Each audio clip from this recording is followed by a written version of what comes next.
Thank you. Thank you so much. Thank you.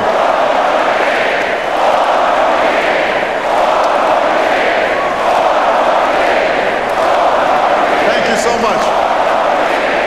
Thank you. Thank you very much, everybody. Thank you. Michelle, I love you so much.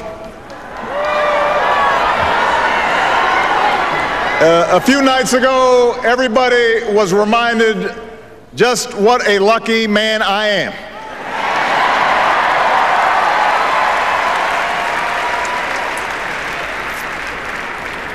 Malia and Sasha, we are so proud of you.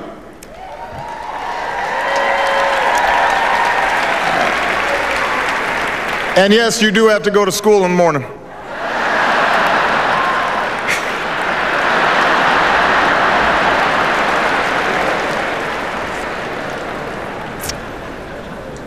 And Joe Biden, thank you for being the very best vice president I could have ever hoped for, and being a strong and loyal friend.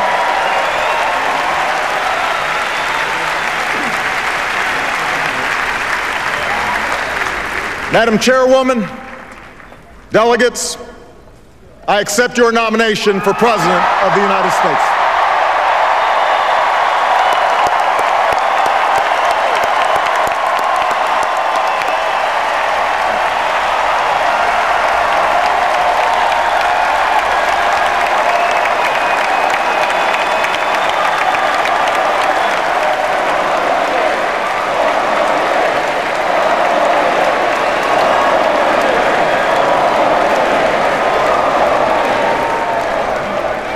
Now, the first time I addressed this convention in 2004, I was a younger man. A Senate candidate from Illinois who spoke about hope. Not blind optimism, not wishful thinking, but hope in the face of difficulty. Hope in the face of uncertainty. That dogged faith in the future which has pushed this nation forward even when the odds are great, even when the road is long. 8 years later, that hope has been tested by the cost of war, by one of the worst economic crises in history, and by political gridlock that's left us wondering whether it's still even possible to tackle the challenges of our time. I know campaigns can seem small, even silly sometimes. Trivial things become big distractions. Serious issues become sound bites. The truth gets buried under an avalanche of money and advertising. I mean, if you're sick of hearing me approve this message, believe me, so am I.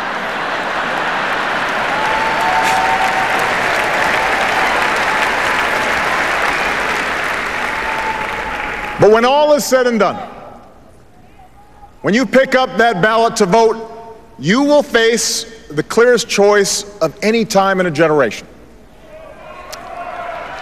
Over the next few years, big decisions will be made in Washington on jobs, the economy, taxes and deficits, energy, education, war and peace. Decisions that will have a huge impact on our lives and on our children's lives for decades to come. And on every issue, the choice you face won't just be between two candidates or two parties. It will be a choice between two different paths for America. A choice between two fundamentally different visions for the future. Ours is a fight to restore the values that built the largest middle class and the strongest economy the world has ever known.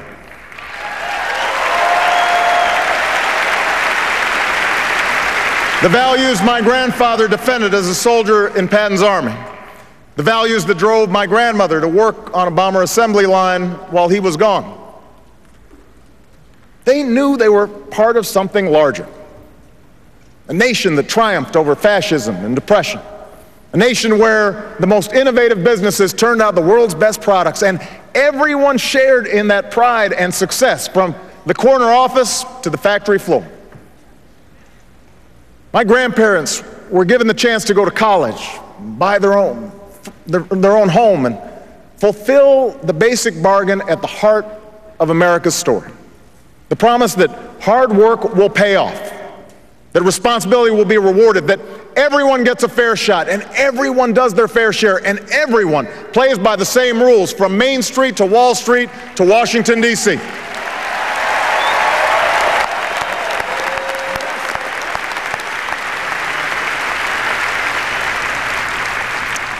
And I ran for president because I saw that basic bargain slipping away. I began my career helping people in the shadow of a shuttered steel mill at a time when too many good jobs were starting to move overseas. And by 2008, we had seen nearly a decade in which families struggled with costs that kept rising, but paychecks that didn't. Folks racking up more and more debt just to make the mortgage or pay tuition, put gas in the car or food on the table. And when the house of cards collapsed in the Great Recession, millions of innocent Americans lost their jobs, their homes, their life savings, a tragedy from which we're still fighting to recover. Now, our friends down in Tampa at the Republican convention were more than happy to talk about everything they think is wrong with America. But they didn't have much to say about how they'd make it right. They want your vote, but they don't want you to know their plan.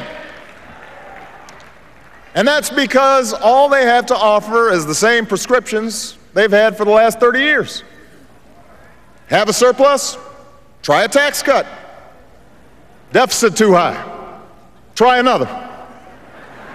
Feel a cold coming on? Take 2 tax cuts, roll back some regulations, and call us in the morning.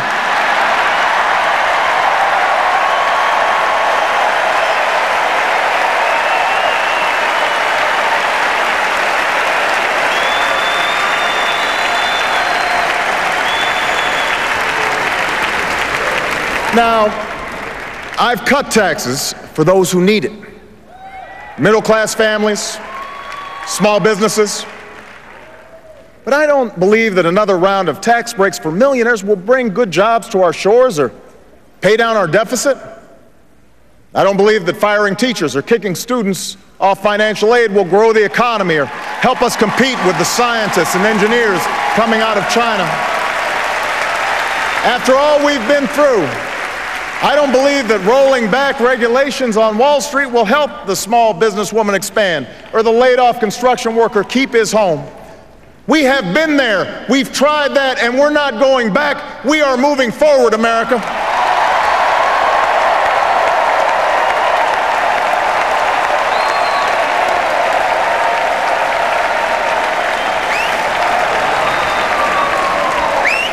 Now, I won't pretend the path I'm offering is quick or easy. I never have.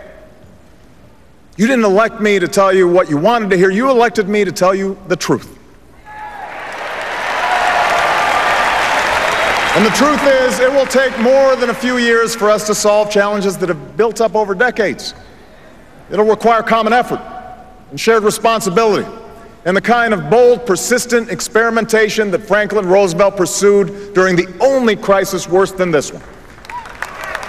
And by the way, those of us who carry on his party's legacy should remember that not every problem can be remedied with another government program or dictate from Washington.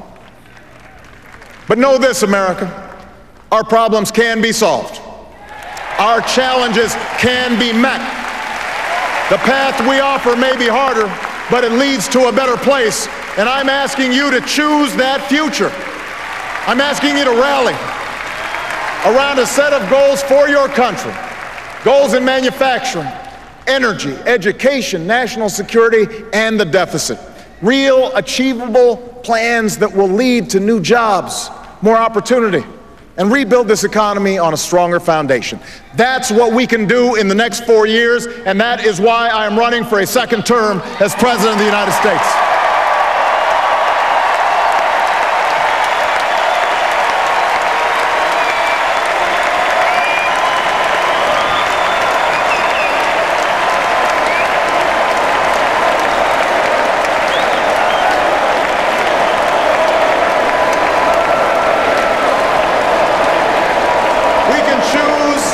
Future where we export more products and outsource fewer jobs.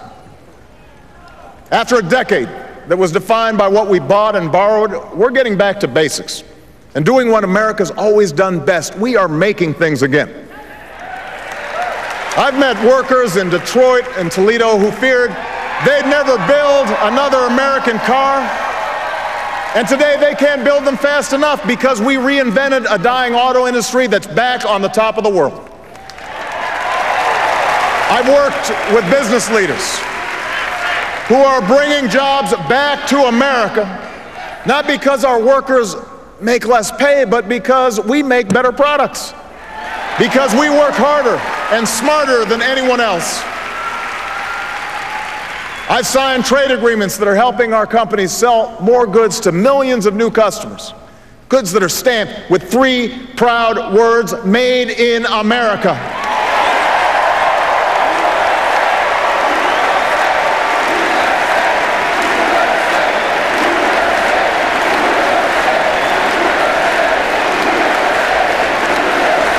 And after a decade of decline,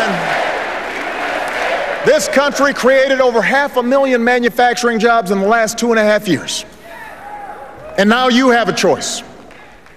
We can give more tax breaks to corporations that ship jobs overseas, or we can start rewarding companies that open new plants and train new workers and create new jobs here in the United States of America.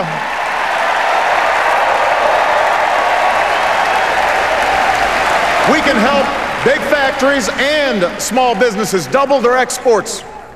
And if we choose this path, we can create 1 million new manufacturing jobs in the next 4 years. You can make that happen. You can choose that future. You can choose the path where we control more of our own energy. After 30 years of inaction, we raised fuel standards so that by the middle of the next decade, cars and trucks will go twice as far on a gallon of gas. We have doubled our use of renewable energy, and thousands of Americans have jobs today building wind turbines and long-lasting batteries. In the last year alone, we cut oil imports by 1 million barrels a day, more than any administration in recent history.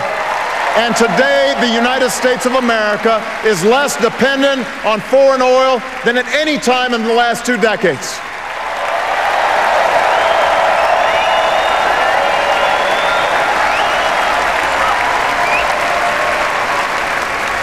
So now you have a choice between a strategy that reverses this progress or one that builds on it. We've opened millions of new acres for oil and gas exploration in the last 3 years, and we'll open more. But unlike my opponent, I will not let oil companies write this country's energy plan or endanger our coastlines or collect another $4 billion in corporate welfare from our taxpayers. We're offering a better path.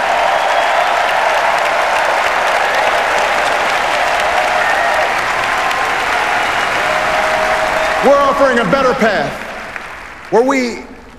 a future where we keep investing in wind and solar and clean coal, where farmers and scientists harness new biofuels to power our cars and trucks, where construction workers build homes and factories that waste less energy, where we develop a 100-year supply of natural gas that's right beneath our feet. If you choose this path, we can cut our oil imports in half by 2020 and support more than 600,000 new jobs in natural gas alone.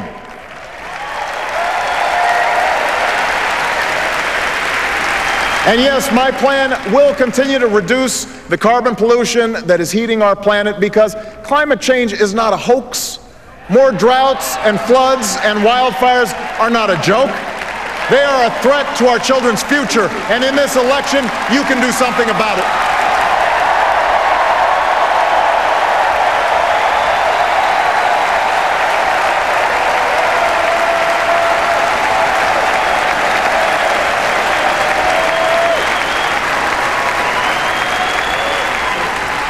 You can choose a future where more Americans have the chance to gain the skills they need to compete, no matter how old they are or how much money they have.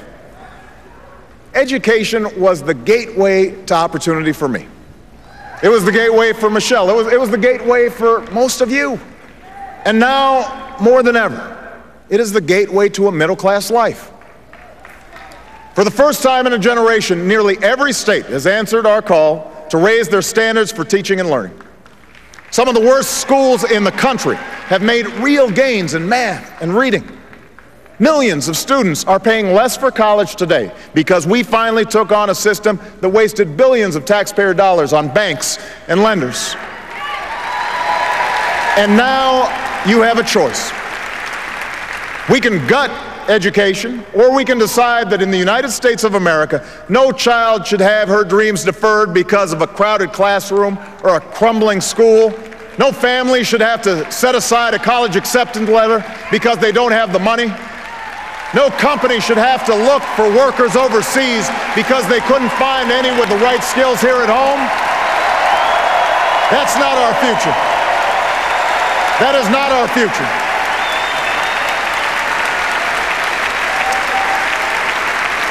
A government has a role in this, but teachers must inspire, principals must lead, parents must instill a thirst for learning, and students, you got to do the work. And together, I promise you, we can out-educate and out-compete any nation on earth. So help me recruit 100,000 math and science teachers within 10 years and improve early childhood education. Help give 2 million workers the chance to learn skills at their community college that will lead directly to a job. Help us work with colleges and universities to cut in half the growth of tuition costs over the next 10 years. We can meet that goal together. You can choose that future for America.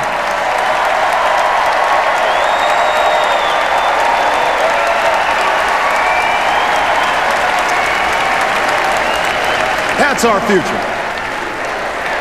You know, in a world of new threats and new challenges, you can choose leadership that has been tested and proven. 4 years ago, I promised to end the war in Iraq. We did. I promised to refocus on the terrorists who actually attacked us on 9/11, and we have. We've blunted the Taliban's momentum in Afghanistan, and in 2014, our longest war will be over. A new tower rises above the New York skyline. Al-Qaeda is on the path to defeat, and Osama bin Laden is dead.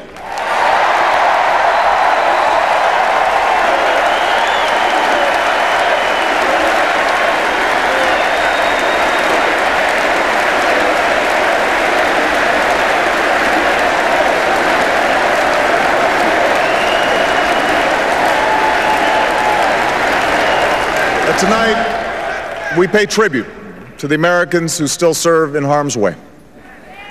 We are forever in debt to a generation whose sacrifice has made this country safer and more respected. We will never forget you. And so long as I'm Commander-in-Chief, we will sustain the strongest military the world has ever known. When you take off the uniform, we will serve you as well as you've served us, because no one who fights for this country should have to fight for a job or a roof over their heads or the care that they need when they come home.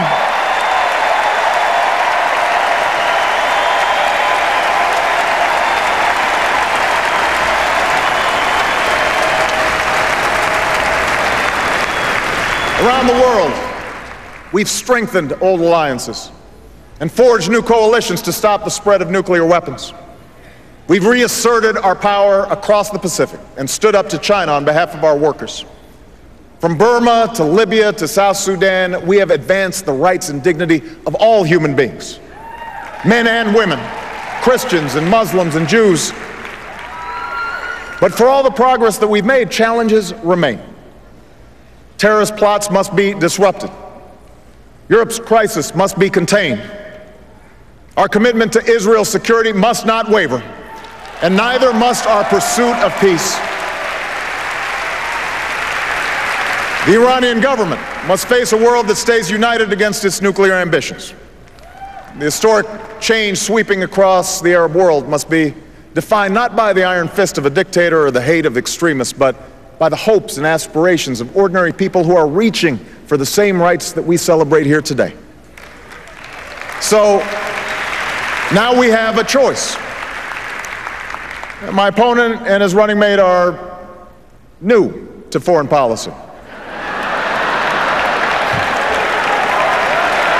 But from all that we've seen and heard, they want to take us back to an era of blustering and blundering that cost America so dearly. After all, you don't call Russia our #1 enemy, not Al-Qaeda, Russia, unless you're still stuck in a Cold War mind warp.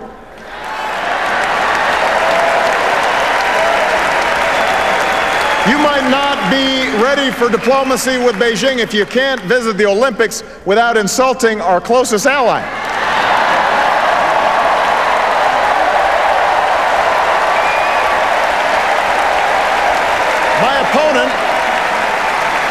My opponent said that it was tragic to end the war in Iraq, and he won't tell us how he'll end the war in Afghanistan. Well, I have, and I will.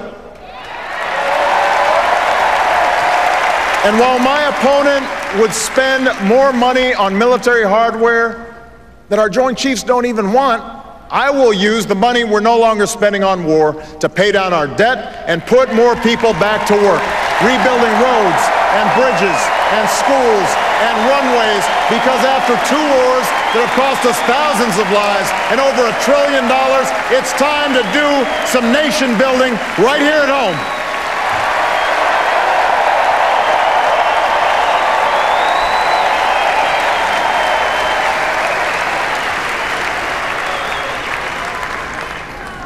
You can choose a future where we reduce our deficit without sticking it to the middle class. Independent experts say that my plan would cut our deficit by $4 trillion. And last summer I worked with Republicans in Congress to cut $1 billion in spending, because those of us who believe government can be a force for good should work harder than anyone to reform it so that it's leaner and more efficient and more responsive to the American people. I want to reform the tax code so that it's simple, fair, and ask the wealthiest households to pay higher taxes on incomes over $250,000. The same rate we had when Bill Clinton was president, the same rate we had when our economy created nearly 23 million new jobs, the biggest surplus in history, and a whole lot of millionaires to boot. Now, I'm still eager to reach an agreement based on the principles of my bipartisan debt commission. No party has a monopoly on wisdom. No democracy works without compromise. I want to get this done, and we can get it done. But when Governor Romney and his friends in Congress tell us we can somehow lower our deficits by spending trillions more on new tax breaks for the wealthy, well, what Bill Clinton call it? You do the arithmetic. You do the math. I refuse to go along with that. And as long as I'm president, I never will. I refuse to ask middle-class families to give up their deductions for owning a home or raising their kids just to pay for another millionaire's tax cut. I refuse to ask students to pay more for college or kick children out of Head Start programs to eliminate health insurance for millions of Americans who are poor and elderly or disabled. Also, those with the most can pay less. I'm not going along with that.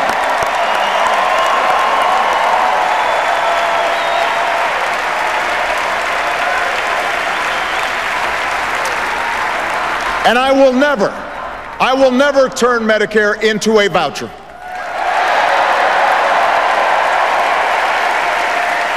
No American should ever have to spend their golden years at the mercy of insurance companies.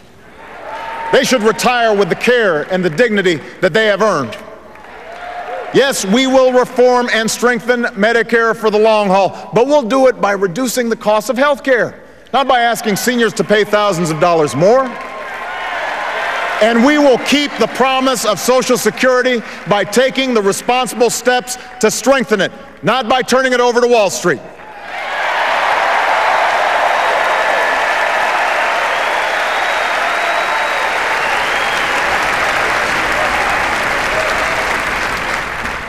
This is the choice we now face. This is what the election comes down to. Over and over, we've been told by our opponents that bigger tax cuts and fewer regulations are the only way. That since government can't do everything, it should do almost nothing. If you can't afford health insurance, hope that you don't get sick. If a company releases toxic pollution into the air your children breathe, well, that's the price of progress. If you can't afford to start a business or go to college, take my opponent's advice and borrow money from your parents.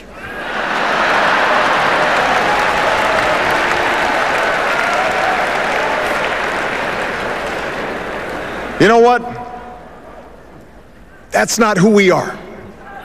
That's not what this country's about.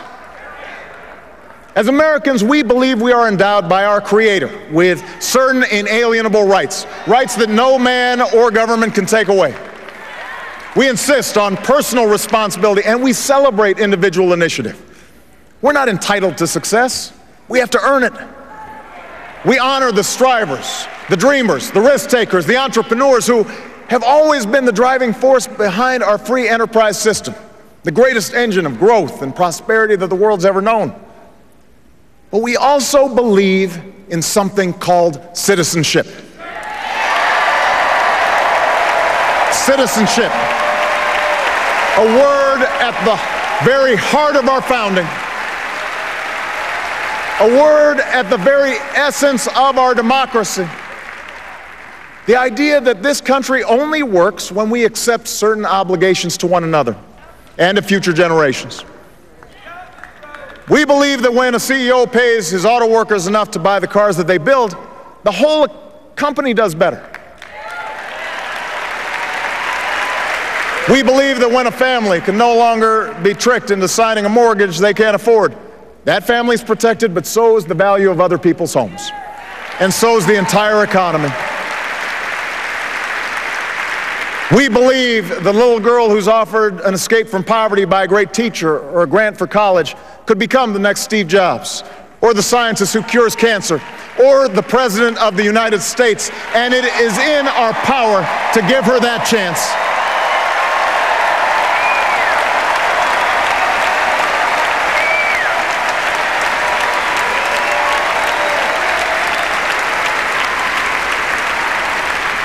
We know that churches and charities can often make more of a difference than a poverty program alone. We don't want handouts for people who refuse to help themselves, and we certainly don't want bailouts for banks that break the rules.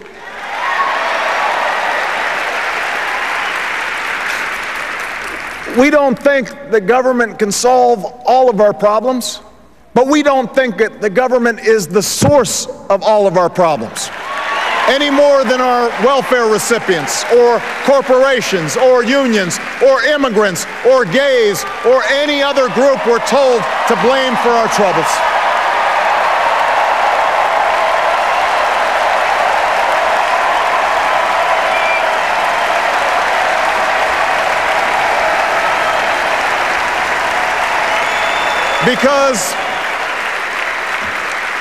Because America, we understand that this democracy is ours. We, the people, recognize that we have responsibilities as well as rights, that our destinies are bound together, that a freedom which asks only what's in it for me, a freedom without a commitment to others, a freedom without love or charity or duty or patriotism is unworthy of our founding ideals and those who died in their defense.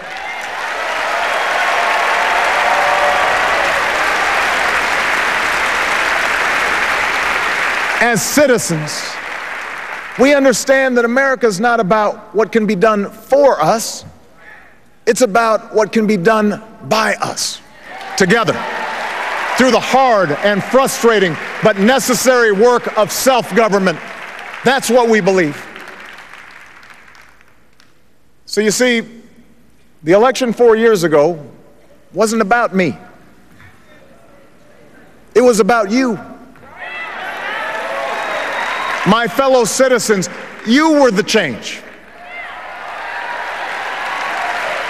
You're the reason there's a little girl with a heart disorder in Phoenix who'll get the surgery she needs because an insurance company can't limit her coverage. You did that.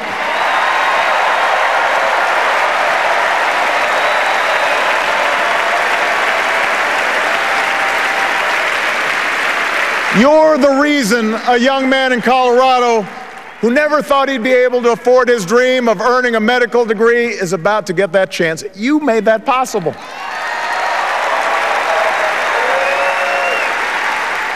You're the reason a young immigrant who grew up here and went to school here and pledged allegiance to our flag will no longer be deported from the only country she's ever called home.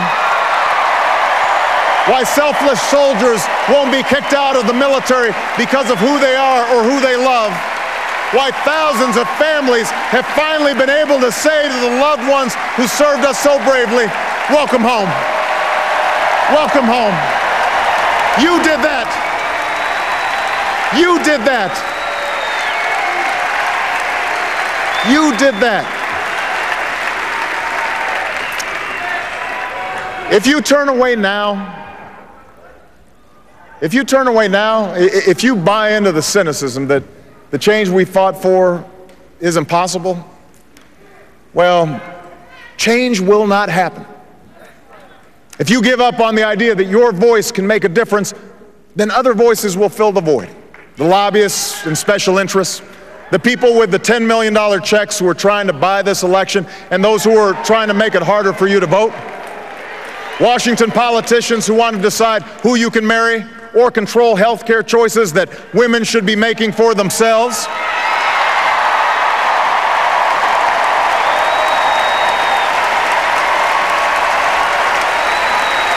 Only you can make sure that doesn't happen. Only you have the power to move us forward.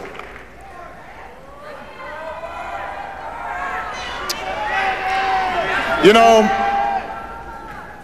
I recognize that times have changed since I first spoke to this convention. Times have changed, and so have I. I'm no longer just a candidate. I'm the president.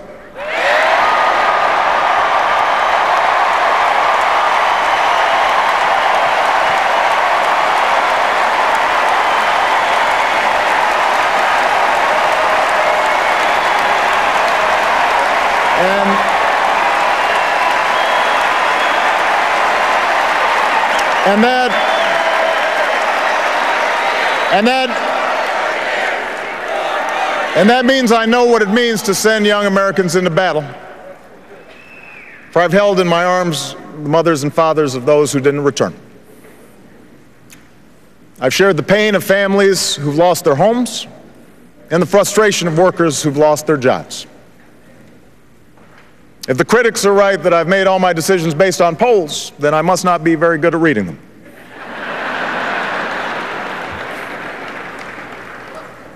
And while I'm very proud of what we've achieved together, I'm far more mindful of my own failings, knowing exactly what Lincoln meant when he said, "I have been driven to my knees many times by the overwhelming conviction that I had no place else to go."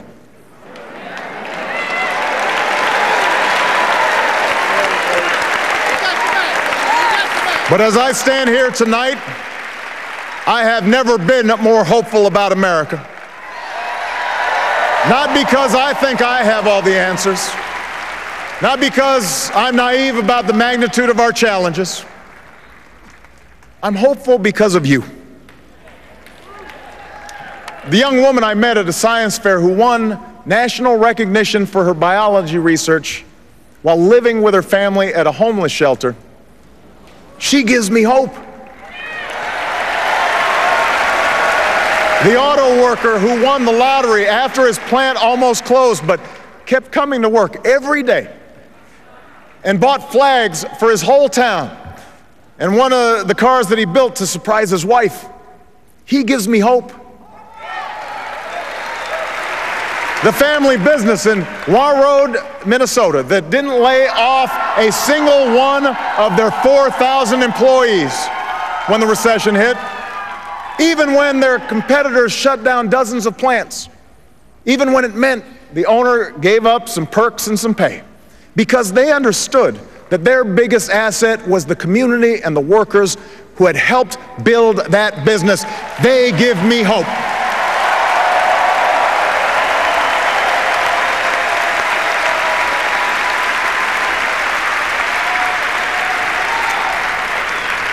I think about the young sailor I met at Walter Reed Hospital, still recovering from a grenade attack that would cause him to have his leg amputated above the knee.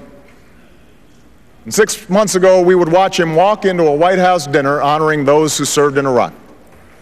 Tall and 20 pounds heavier, dashing in his uniform, with a big grin on his face, sturdy on his new leg.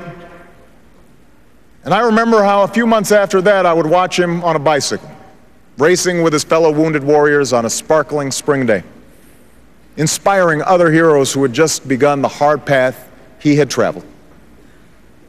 He gives me hope.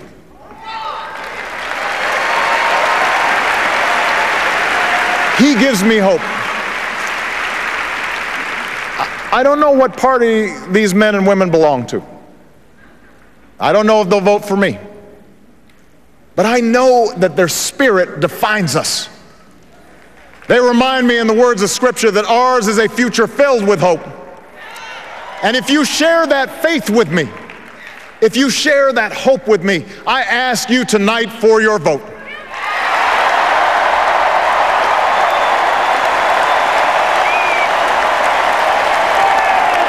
If you reject the notion that this nation's promise is reserved for the few, your voice must be heard in this election.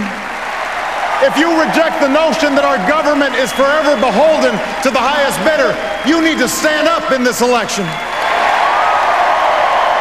If you believe that new plants and factories can dot our landscape, that new energy can power our future, that new schools can provide ladders of opportunity to this nation of dreamers, if you believe in a country where everyone gets a fair shot and everyone does their fair share and everyone plays by the same rules, then I need you to vote this November.